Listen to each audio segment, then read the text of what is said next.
पुरुष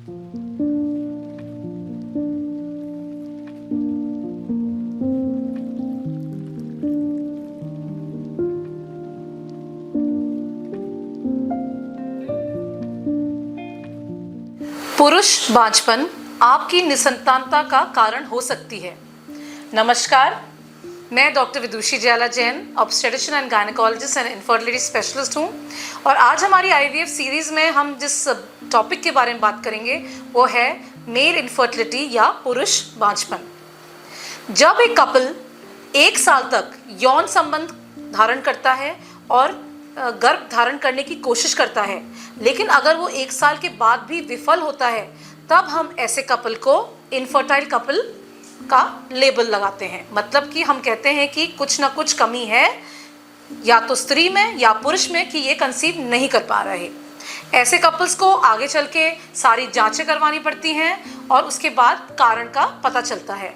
कई बार हम देखते हैं कि महिला के तो सारी जांचें करवाई होती हैं, लेकिन कई बार जो पुरुष है, जो मेल पार्टनर है, उसकी कोई भी जांच नहीं होती है।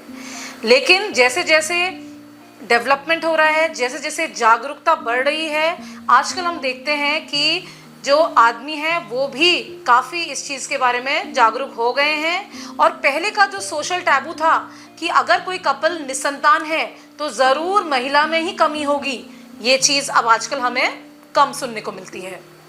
तो आइए देखते हैं कि मेल इनफर्टिलिटी या पुरुष बांझता क्या होती है।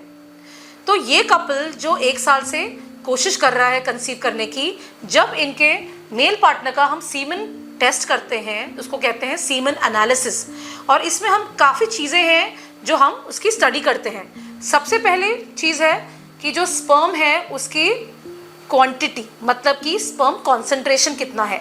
तो स्पर्म कॉन्सेंट्रेशन अगर 20 मिलियन से ज़्यादा है तो वो अच्छा है, अगर 15 से कम है तो वो काफ़ी ख़राब है। उसके अलावा स्पर्म की रफ्तार, मतलब उसमें कितनी तेज़ी है, वो देखी जाती है। उसमें भी अलग अलग ग्रेडिंग है, और जो ग्रेड ए स्पर्म्स होते हैं वो स्पर्म्स हैं जो एक्चुअली में अंडे को फर्टिलाइज करने की क्षमता रखते हैं। उसके अलावा उसमें बनावट कैसी है, उसमें अबनॉर्मल फॉर्म्स कैसे हैं, वो पता होना चाहिए। और उसके अलावा जो उनका फंक्शनल कैपेसिटी है या स्पर्म की गुणवत्ता क्या है, तो ये सारी जानकारी जो है ये लैब में मिलती है, जिसके लिए हस्बैंड को या मेल पार्टनर को अपना सीमन सैंपल देना होता है। आफ्टर सारी जांचें जब हो जाती हैं, उसके अलावा कुछ हार्मोनल टेस्ट भी हैं जो एक आदमी के कराए जा सकते हैं। जैसे कि इसमें आता है serum testosterone level, serum LH level, prolactin level, thyroid profile, sugar profile और लिपिड प्रोफाइल। ये सभी टेस्ट हमें बताते हैं कि क्या मेल पार्टनर में कमी है या नहीं, क्या कारण है जिससे जो हमारी स्पर्म क्वांटिटी है या क्वालिटी है उसमें कमी आती है। सबसे पहले हम देखते हैं कि जो बहुत कॉमन कारण है आदमियों में वो है स्मोकिंग, अल्कोहल और ड्रग्स का इंटेक। कई बार हम देखते हैं कि बहुत सारे आदमी जो हमारे पास आते हैं, ये पहले इन द पास्ट ये लोग जिम गए होते हैं, जहाँ इन्होंने, हम कहते हैं कि बॉडी बिल्डिंग जो प्रोटीन्स खाते हैं उसमें कई बार स्टेरॉइड का मिलावट होता है। और ये कब जो मेल है, ये जो आदमी हैं जिन्होंने ऐसा स्टेरॉइड का सेवन करा होता है, उसमें कई बार हमें एज़ोस्पर्मिया या ओलिगोस्पर्मिया देखने को मिलता है। मतलब कि शुक्राणु की क्वांटिटी बहुत कम मात्रा में हो जाती है। तो ये सारे एडिक्शंस जो हैं ये सबसे बड़े कारण हैं स्पर्म के नुकसान पहुंचाने में। उसके अलावा बहुत सारी अन्य बीमारियां भी हैं, जैसे कि इन्फेक्शंस होना। कई बार बचपन में मम्स की बीमारी होना, जिसमें यहाँ की गांठें सूज जाती हैं आदमियों की। कई बार हर्निया की सर्जरी होती है बचपन में, ऐसी कोई सर्जरी होना। और बीमारियां जैसे कि वेरिकोसील होना, जिसमें नीचे अंडेदानी जो होती है आदमियों की, वहाँ पे नसों के गुच्छे बन जाते हैं, या हाइड्रोसील होना। ऐसी कई बीमारियां हैं जिनके वजह से स्पर्म का फंक्शन, क्वांटिटी और क्वालिटी खराब हो सकती है। इसके अलावा जो मैंने आपको बताया, ये ड्रग्स एंड ऑल के अलावा ओबेसिटी भी एक बहुत ज़रूरी कारण है। ओबेसिटी का मतलब है कि अगर आपने बहुत ज़्यादा वज़न बढ़ा लिया है या आपका लाइफस्टाइल बहुत ख़राब है, तो तब भी आपके जो स्पर्म्स हैं उनमें बहुत फ़र्क पड़ेगा और उसकी क्वालिटी और क्वांटिटी दोनों गिरेगी। तो ये सारे कारण जानना बहुत ज़रूरी है। और कारण जब हम जानते हैं तो कुछ लक्षण भी तो होने चाहिए इन चीज़ों के, लेकिन सरप्राइजिंगली आदमियों में ज़्यादा लक्षण नहीं आते हैं। अगर हम फीमेल इनफर्टिलिटी की बातें करें और फीमेल्स में निसंतानता के कारण हैं, अगर हम देखें तो ज़्यादातर जो कारण है जैसे ट्यूबरकुलोसिस, एंडोमेट्रियोसिस, उसमें कहीं ना कहीं बहुत सारे लक्षण औरतों में पाए जाते हैं, लेकिन पुरुषों में सरप्राइजिंगली ज़्यादा कोई लक्षण नहीं मिलते। इसलिए कई सारे पुरुष इस चीज़ से अनअवेयर होते हैं कि सच में हमारे सीमन में दिक्कत है। असलियत तब सामने आती है जब मेल पार्टनर का टेस्ट कराया जाता है।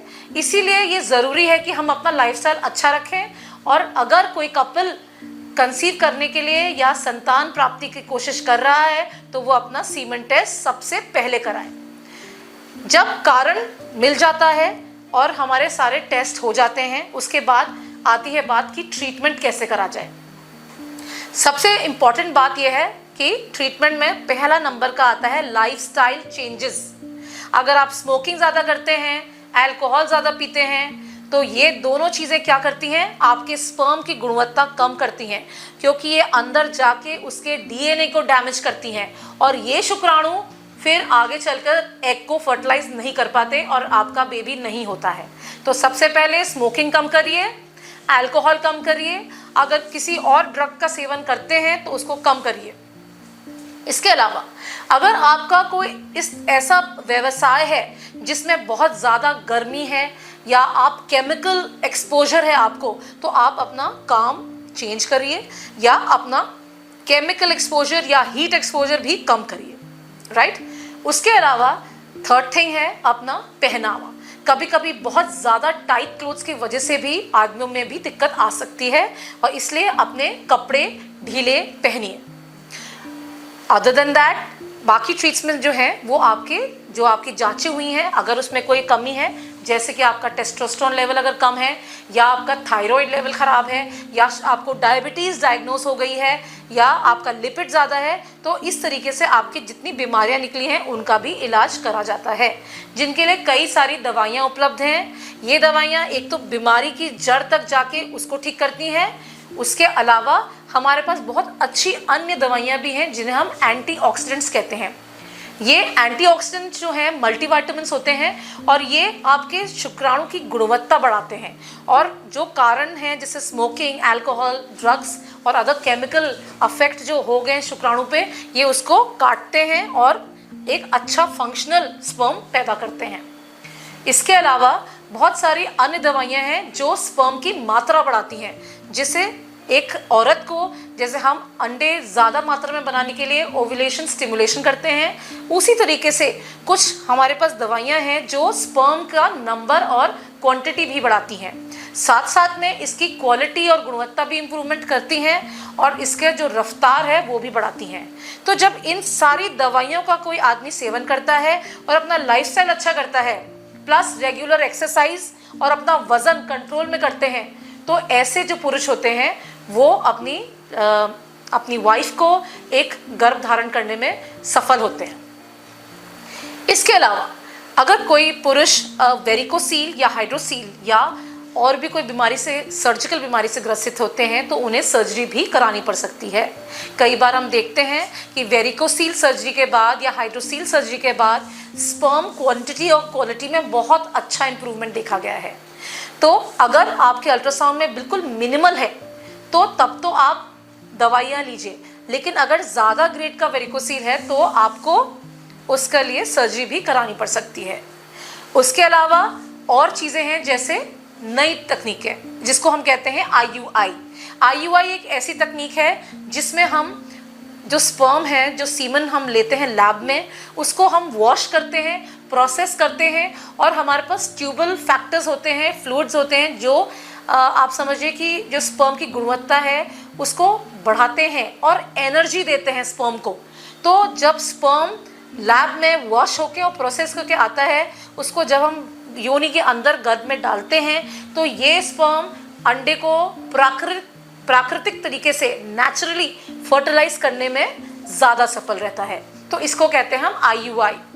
लेकिन अगर इन सब चीज़ों के बावजूद अगर कोई ऐसा मेल पार्टनर है जिसके स्पर्म में बहुत ज़्यादा कमी है, या हम कुछ सिंड्रोम्स कहते हैं जिसको ओट सिंड्रोम कहते हैं, मतलब कि ओलिगोएस्थेनोटेराटोजूस्पर्मिया, मतलब कि स्पर्म बहुत ज़्यादा ख़राब है, तो ऐसे में आपको IVF भी कराना पड़ सकता है। उसके अलावा कुछ ऐसे हैं मेल पार्टनर्स जिसमें हम देखते हैं कि जब हम सीमन एनालिसिस करते हैं तो स्पर्म की मात्रा 0 आती है, मतलब कि उनमें स्पर्म दिखता ही नहीं है उनके सीमन में। तो ये क्या चीज़ है? क्या स्पर्म बन नहीं रहा है, या स्पर्म आपके सीमन में आ नहीं रहा है, या पहुंच नहीं रहा है?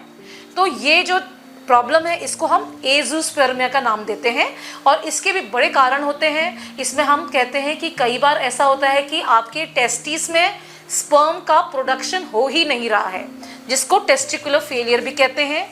कई हार्मोन्स हैं जो हमें बताते हैं कि ये सच है या नहीं, लेकिन सबसे ज़्यादा जो डायग्नोस्टिक टूल है उसको कहा जाता है टेस्टिकुलर बायोप्सी। इसमें हम टेस्टिस मतलब कि आदमी के अंडाशय का एक टुकड़ा जांच करते हैं और डायरेक्ट माइक्रोस्कोप के अंदर देखते हैं कि क्या स्पर्म बन भी रहा है या नहीं। अगर ऐसा आदमी जिसमें स्पर्म बन रहा है लेकिन फिर भी सीमन में नहीं पहुंच रहा है, तो ऐसे आदमियों में ज़्यादातर जो नली है उसका ब्लॉकेज होता है। लेकिन थोड़ी मुश्किल की बात यह है कि जैसे महिलाओं में हम बहुत अच्छे से नलें खोल देते हैं, आदमियों में नलें नहीं खुल पाती। तो ऐसे आदमी जिनमें अगर नलें ब्लॉक हैं लेकिन स्पर्म बन रहा है उनके टेस्टिस में, तो ऐसे आदमियों को हम IVF करते हैं। और बहुत सारी जो हमारी टेक्नोलॉजी है और प्रोसेसेस हैं जिनको हम कहते हैं टीसा और काफ़ी और भी चीज़ें हैं, उसमें हम क्या करते हैं, हम डायरेक्ट स्पर्म लेते हैं आपकी टेस्टिस से और उस स्पर्म को लेके डायरेक्ट अंडे के अंदर इंजेक्ट करके उसको फर्टिलाइज करते हैं इक्सी के द्वारा। तो ये एक बहुत ही, आप समझ लीजिए, ऐसे आदमी जिनमें स्पर्म दिख ही नहीं रहे हैं या उनमें है ही नहीं, या आपके सिर्फ थोड़े ही स्पर्म बन रहे हैं आपके टेस्टिस में, उनके लिए तो ये एक मिरेकल से कम नहीं है, क्योंकि ये आदमी भी अपना बेबी कर सकते हैं। इनको अपना बच्चा, अपना DNA का बेबी प्राप्त हो सकता है इन सारी प्रक्रियाओं से। तो ऐसे लोग जो हैं वो IVF से उनको बहुत फ़ायदा होता है और आगे चल के बहुत सक्सेसफुल ट्रीटमेंट और कैरी बेबी होम है इसमें। इसके अलावा अगर कोई ऐसा आदमी है जो IVF अफोर्ड नहीं कर पाते या उन्हें ये नहीं ऑप्ट करना है, तो उनके लिए भी अगर एज़ोस्पर्मिया है उनमें, तो उनमें भी IUI डोनर भी करा जाता है, जिसकी इन्फॉर्मेशन भी होनी चाहिए आपको। इसमें डोनर IUI का भी एक संविधान है। इसमें आपका कंसेंट लिया जाता है कि आपको पता है कि कपल दोनों, मतलब कि दोनों जोड़े का इसमें कंसेंट बहुत ज़रूरी है। अगर महिला भी चाहती है कि कोई डोनर, अननोन डोनर सीमन हम सीमन बैंक से लेकर उनके गर्भ में IUI के द्वारा डालें जिससे बच्चा उत्पन्न हो, लेकिन जिसका DNA सिर्फ माँ का और अननोन डोनर का हो, तब कंसेंट के बाद हम ये भी प्रक्रिया कर सकते हैं। तो ये सारे ऑप्शंस अवेलेबल हैं एक ऐसे पुरुष के लिए जिसे मेल इनफर्टिलिटी की प्रॉब्लम है। तो ये सारी जांचें जो हैं ये होनी चाहिए। अगर आपको वेरिकोसील या कोई और प्रॉब्लम है, उसमें स्क्रोटल अल्ट्रासाउंड्स द्वारा भी आपको मदद मिलेगी, और ये सारे ट्रीटमेंट जो हैं इससे आपको डेफिनेटली एक हेल्दी बेबी की प्राप्ति हो सकती है। तो thank you so much and take care. नमस्कार।